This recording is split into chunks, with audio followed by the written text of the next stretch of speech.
Morning guys. So pagi ni kita ada session yang biasa tempat favourite, Putrajaya. So kita stretching dulu pagi ni, sementara menunggu yang lain sampai. Right. Okay.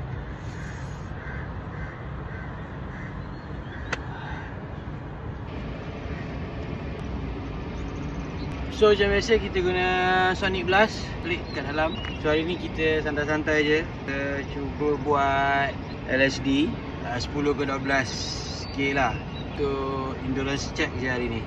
Okay. And then next week baru kita plan untuk pushkan sikit lagi. And then another week baru kita ready untuk kami half marathon. Okay. Let's go. Bulan Mei nanti akan ada half marathon. So hari ni kita endurance check, and then next week kita plan untuk push sikit lagi, and then baru kita go for half marathon. Alright.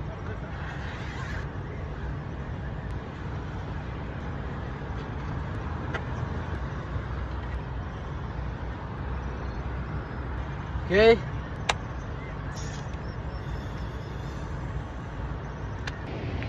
Tak lagi bro.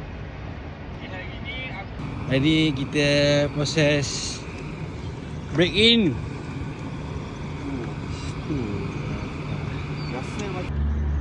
Hari ni member aku bagi energy gel Goo.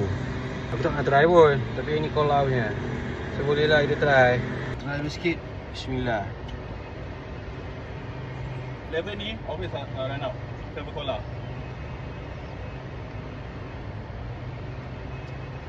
Tapi pekat sikit dah, kan?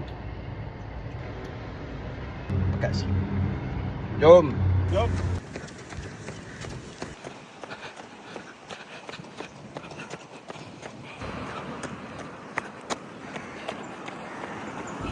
Padah bila kau start lambat. Cuaca sekarang kat Malaysia kan panas. Hari ni pagi cepat betul panas. So nak hanjut jauh-jauh tak kesampaian lah. Oh, kita try hari lain lah. Panas tu, kering. Aku pula ini tak bawa air.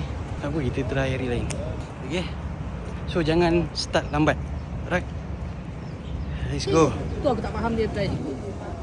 Tapi aku rasa dia the reason dia apply tu sebab